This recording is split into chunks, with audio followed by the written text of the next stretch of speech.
అధ్యక్ష ఇప్పుడు మేము అధ్యక్ష 10 ఏళ్ల పాటు వాళ్ళ పరిపాలనలో ఎన్ని తప్పులు చేసినా సరే మేము అటుపక్క కూర్చొని గంటలు గంటలు ఉపన్యాసాలు ఇస్తుంటే మేము విన్నాం అధ్యక్ష.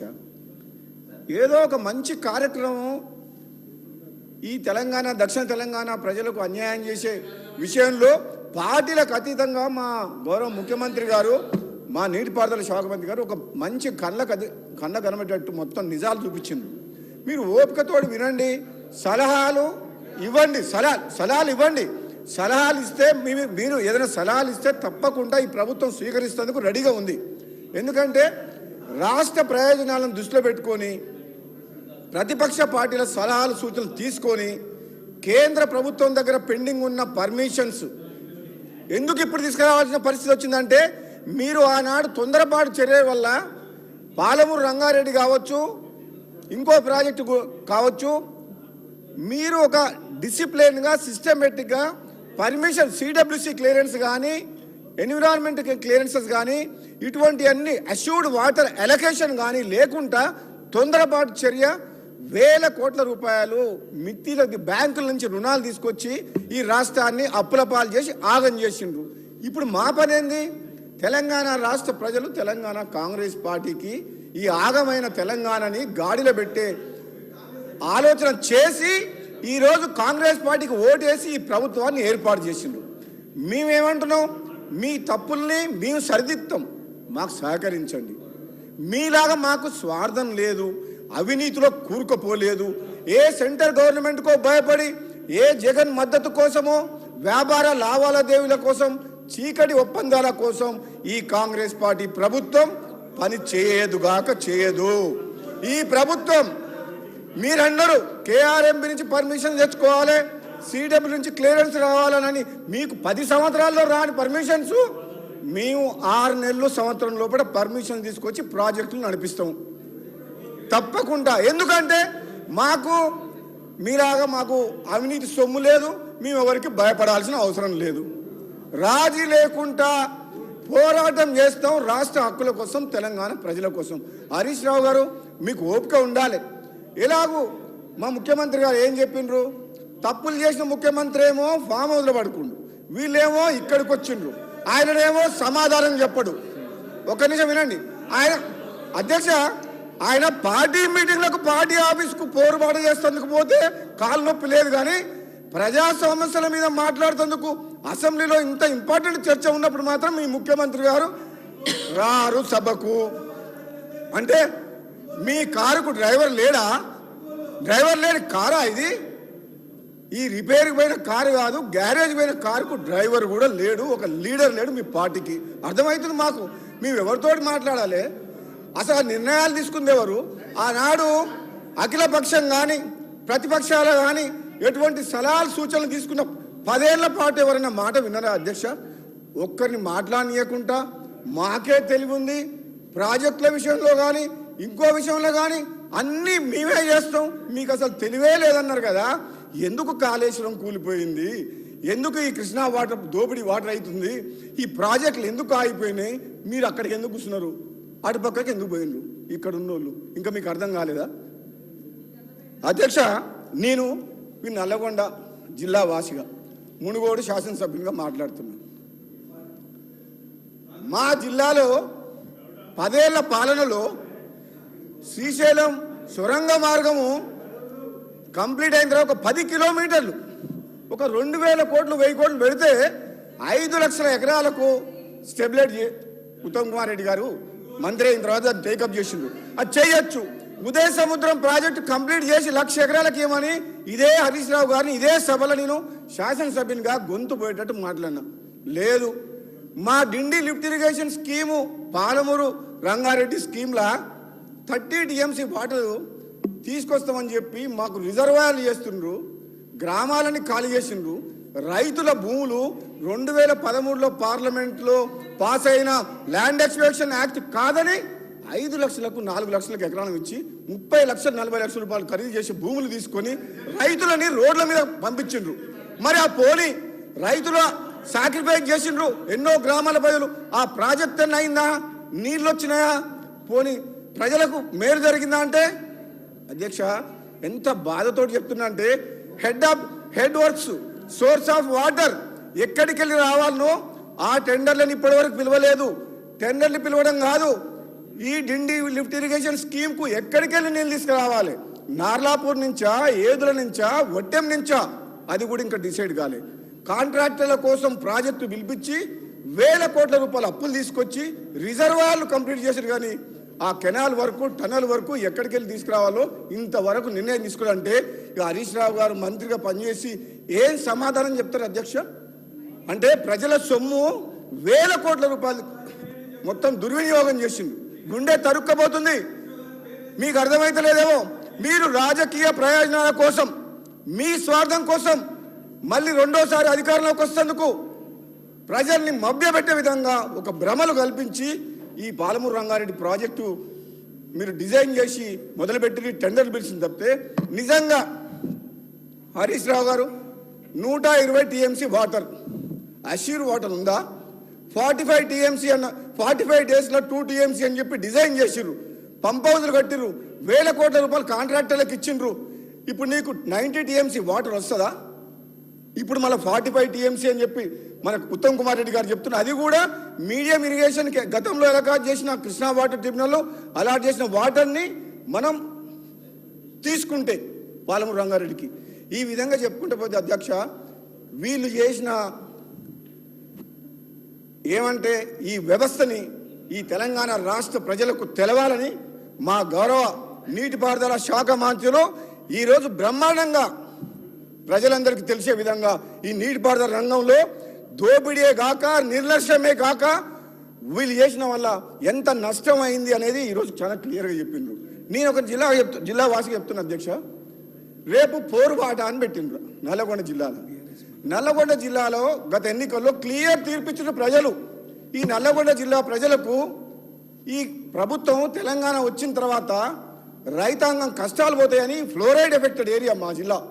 అటువంటి వాళ్ళందరూ ఎన్నో ఆశలతో ఉంటే 10 ఏళ్ల పాటు నేను కుర్చేసుకొని కూర్చొని పనిచేస్తా ఈ సొరంగ మార్గం దగ్గర, ఈ శివన్నగూడెం రిజర్వాయర్ దగ్గర అని ఆనాడు ముఖ్యమంత్రి హోదాలో వచ్చి ఈడ ప్రారంభోత్సవం చేసిన మనిషి మళ్ళా మచ్చుకు కూడా కడవలే రాలే. అదే కూలిపోయిన కాళేశ్వరం ప్రాజెక్టు మీద 1,00,000 కోట్లు పెట్టి ఈ ప్రజాధనం దుర్వినియోగం చేసి ఈరోజు రాష్ట్రాన్ని అప్లపాలు చేసిన ఘనత వీళ్ళది. మరి ఇటువంటి వాళ్ళు ఈరోజు మా ప్రభుత్వం వచ్చిన తర్వాత వీళ్ళు చేసిన తప్పులు సరిదిద్దే కార్యక్రమంలో ఈరోజు మన బట్టి విక్రమార్క గారు చెప్పిండ్రు, మీరు చేసిన తప్పుల్ని మేము మోస్తున్నాం, ఈ తెలంగాణ ప్రజలకు సమాధానం చెప్పాలి. మేము ఇప్పుడు ఈ ఆగమైన రాష్ట్రాన్ని గాడిలో పెట్టాల్సిన బాధ్యత మా మీద ఉంది. ఇంకా మీరు సభకు అడ్డం తగులుతుంటే, మేము చేసే నిర్ణయాలకు సహకరించకుండా మాటికి మాట్లాడుతుంటే మాకేమనిపిస్తుంది అధ్యక్ష? మా మాటలు మేము ఏదైతే మాట్లాడుతున్నామో అవన్నీ ఒకళ్ళకు తూటాల్లాగా తగులుతున్నాయి. మీకు తట్టుకునే శక్తి ఇవ్వాలని చెప్పి భగవంతుని కోరుకుంటున్నా. రాజేశ్వర రెడ్డి గారు, నీకు తెలియదు ఎంత దోపిడీ జరిగిందో. నీకు ఈ రాష్ట్రంలో 1,00,000 కోట్ల రూపాయల దోపిడీ ప్రాజెక్టుల పేరు మీద జరిగింది. అది నిజం, నగ్న సత్యం. మరి ముఖ్యమంత్రి గారు, మీ మాజీ ముఖ్యమంత్రి గారు, మీ నాయకుడు ఎందుకు వస్తలేరు అసెంబ్లీకి? అంటే ఎంతసేపు ఆ సీటే కావాలన్నా? ఆ సీట్ వద్దా? అంటే ప్రజలిచ్చిన తీర్పుని మీరు గౌరవించరా? అంటే అధికారం మాది శాశ్వతం, ఇది రాజ్యం, ఈ రాజ్యానికి నేను రాజుని అన్న సంగతి అది ప్రజాస్వామ్యం అన్న సంగతి మర్చిపోయి ఆ విధంగా మీరు భ్రమలో ఉన్నారు. కాబట్టి మీ భ్రమలు తొలగిపోయే విధంగా ప్రజలు తీర్పిచ్చిండ్రు. రండి, ప్రతిపక్ష సభ్యుడు వచ్చి లీడర్ ఆఫ్ ద ఆపోజిషన్గా మీరు ఏం తప్పులు చేసిండ్రు మీ సమాధానం చెప్తాం. మీరు కూడా చెప్పండి. మీరు అక్కడ కూర్చొని తప్పులు చేసి ఫామ్ హౌస్రా, మీ ఫామ్ హౌస్ కోసం అని చెప్పి కొండపోచమ్మ సాగర్ కట్టిండు.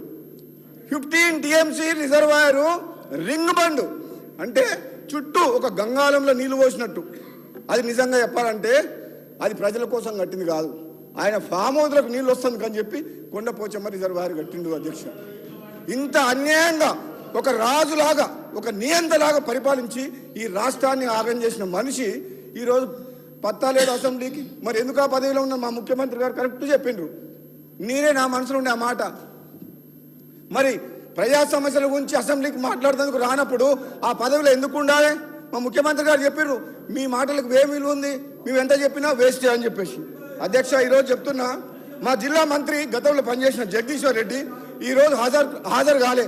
మా నల్లగొండ జిల్లాకు కృష్ణా వాటర్ చాలా ఇంపార్టెంట్. ఇంత పెద్ద చర్చ నడుస్తుంది, ఎందుకు రాలేదంటే అక్కడ కేసీఆర్ గారు సభ పెట్టినట్ట పౌరు సభ, గ్రామాల్లో జన సమీకరణ కోసం డబ్బులు ఇచ్చి బతిమలాడితే జనం రాము అంటున్నారంట. మీకు సమాధానం చెప్పినాం కదా ఓటు రూపంలో, మళ్ళీ పోరుబాట మీరెందుకు? వాళ్ళకోసారి అవకాశం ఇచ్చినాం కాంగ్రెస్ పార్టీకి, వాళ్ళు మా ప్రజల కోసం కష్టపడతామంటుండ్రు, మీకెందుకు సభ అని అడుగుతున్నారు. అధ్యక్ష, 2 నెలలైంది ప్రభుత్వం వచ్చి, 2 నెలలు 60 రోజులు ఈ ప్రభుత్వం మిమ్మల్ని మేము 10 ఏళ్ళు భరించినాం, మీరు 2 నెలలకే ఇట్లా చేస్తే ఎట్లా? అధ్యక్ష, నేను ఒక మాట చెప్తున్నా వినండి. మా ప్రాంతం వెనుకబడి ఉంది అధ్యక్ష.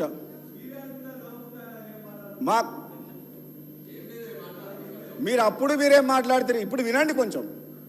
మీరు వింటే ప్రజలు సంతోషిస్తారు. ఇప్పుడు మాట్లాడితే అడ్రస్ లేకుండా పోతారు, మళ్ళీ ఆ ఆపోజిషన్లో కూడా ఉండరు. కనీసం ఇప్పుడు ప్రతిపక్షంలో ఉన్నారు. మీరు చేసిన తప్పుల్ని క్షమించమని అడిగితే ప్రజలు కూడా క్షమిస్తాం, మేము కూడా క్షమిస్తాం. కానీ మీరు ఇంకెక్కువ మాట్లాడితే ఉన్న హోదా, ప్రతిపక్ష హోదా కూడా కోల్పోతారు. మీరు 18 మంది ఉన్న కాంగ్రెస్ పార్టీని 12 మంది ఎమ్మెల్యేలు తీసుకొని ప్రతిపక్షం లేకుండా చేసి ప్రజాస్వామ్యాన్ని కూని చేసిన చరిత్ర మీది. మీకు ఈ మాట్లాడే హక్కు, ఈ నైతికత మీకు లేదు.